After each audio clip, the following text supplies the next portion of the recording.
this is something that happened to me yesterday. You know, I've been stuck at home because I'm sick. I have COVID. I'm okay. And you have the very mild. I have the COVID. mild. I'm vaccinated, so it didn't hit me that hard. But my husband and I, Fisher Price COVID. we have the Fisher Price one. No, fortunately, let me just be responsible. You've been fully vaccinated and then boosted, so you got COVID, but you've presented very mild symptoms, and yet you've still refused to really do any work. Oh, but anyway, go ahead. Okay, sorry. So anyway. Me and Tack and our boys, we go for a walk every day. And yesterday we're walking. And before I say this, you know, Conan, you know about my temper that I've tried really hard to. You have a hair trigger temper. I've seen it in action. Yeah. When you get mad, you see red. And I've asked you to try and get under control because sometimes you're with me and you start to go off on somebody. And I'm like, Sona, I don't want to read about this tomorrow in the paper. Yeah. That Conan O'Brien was seen with a Tasmanian devil. Yeah. So what happened? I'm curious. Okay. So it's been a long time since my temper's come out. But yesterday, some bitch is jogging with her dog on one of those waist leashes. So she's jogging and both her hands are free. And I'm walking my dog and we're with the boys and Tack's walking the boys. And she's jogging in the middle of the street on this cul-de-sac. So Oki goes towards her dog comes towards my dog, and then she like swivels because she's jogging. And she goes, "Lady, watch your dog." And I go, "Are you fucking serious?" And I go, "They're dogs." And I actually held Oki back. And then she just kept jogging. I was like, "That's right. Keep jogging, bitch." And I turned towards Tack and I was like, what just happened to me? Like I was gonna. I will tell you exactly what happened because this woman in the face. I have been there for these instances with you when you completely lose it. And let me explain to people, Sona's a very polite, kind person most of the time, but when you lose it, it's immediate. Yeah. You've got your babies with you. Yes. You've got these 6-month-old twins with you, and you want to throw down? I mean, what you're using is the language of a penitentiary. You want to pull out a shiv that you fashioned in shop and that you've hidden in dark recesses of your body, and you want to pull that out and stab someone to death in that moment. I do. And, you know, luckily the boys were sleeping and they're 6 months old, so they won't remember this. But I did. I yelled to this woman, "Keep running, bitch." Like, but also. What if that's their first words? What if you're like, "Say mama, say dada," and your parents are there and everyone's gathered around and they're like, "Keep running, bitch."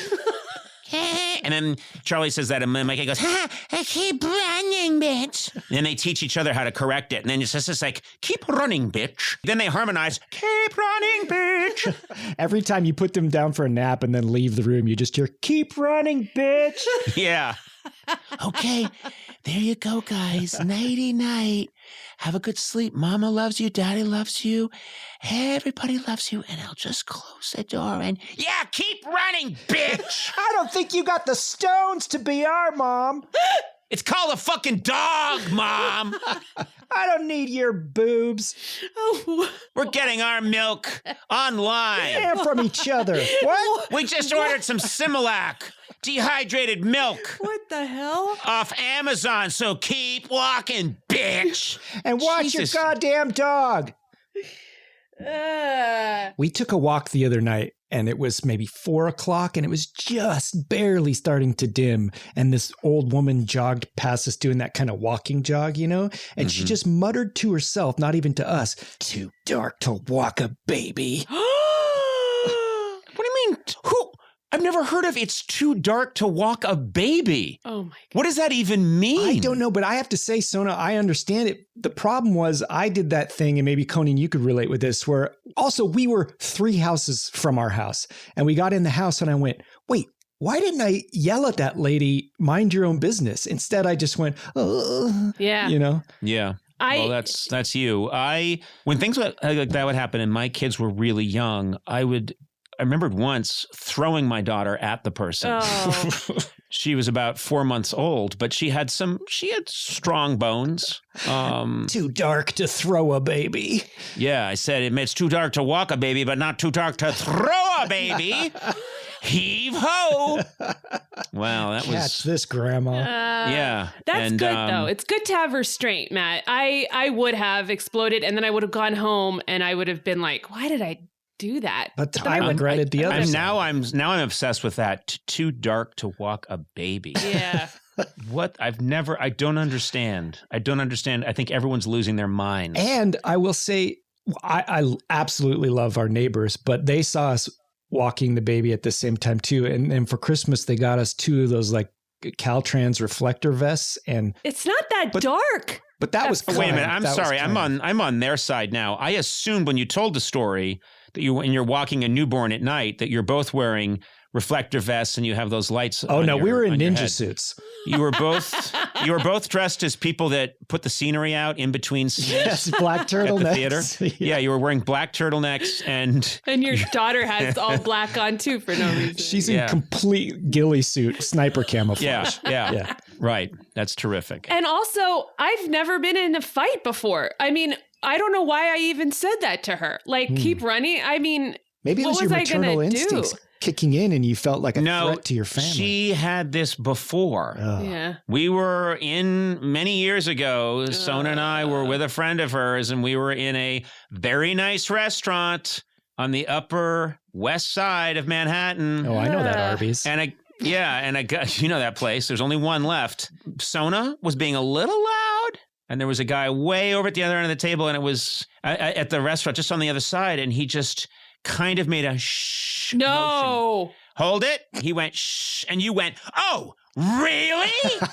Really? And you stood up, and you started to unload on this guy while I'm there in front of me, and your friend was trying to restrain you. Remember? What was you she almost saying climbed to him? across the table and tore this guy's face off. Wow. And you know who the guy was? Who? Stephen Hawking. It was one of the great physicists of all time, Stephen Hawking. And he went, shh, please, it's upsetting. And she was like, oh, really? I've got ideas too about black holes. I'm going to carve one in your fucking forehead. I wasn't even shushing you. That was the sound of my machine. Sorry, I wasn't shushing you. That was my machine that helps keep me alive so I can think of new ways to help humanity in my shortened lifespan. Oh, yeah? Really? Remember that? And then you tried to wheel him out the door and security came? Yeah. Do you remember any of this? Yeah. You attacked him. You started hitting him with a baguette. You're right. I'm sorry. And then he ended up about that. apologizing to you. I'm sorry if I upset you. Remember? Yeah. And then he said, wait a minute, I just had maybe my best idea yet. And you went, shut it. Yeah. And then you screamed at him for 10 minutes. And then he went, I forgot my idea. He was being a dick. Well, there you have it. The story of the time that Sona on the Upper West Side attacked Stephen Hawking.